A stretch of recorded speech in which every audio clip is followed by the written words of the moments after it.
এটা Tromsø lake দেখুন বন্ধুরা, এটা ট্রমসোতে এটা লেক,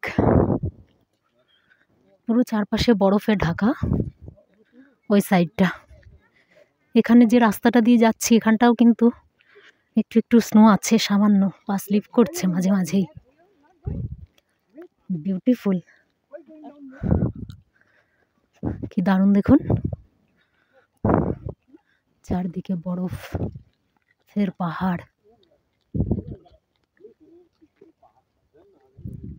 ট্রমসো লেকে এসেছি, দেখুন এই জিনিসগুলো কি আমি বুঝতে পারছি না, কোনো ইয়ে হবে মানে শ্যাওলা জাতীয়ই কিছু হবে, কি অদ্ভুত দেখুন এগুলো দেখতে।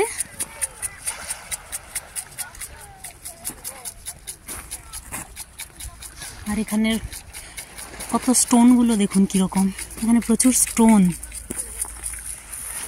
স্টোনগুলো দেখুন।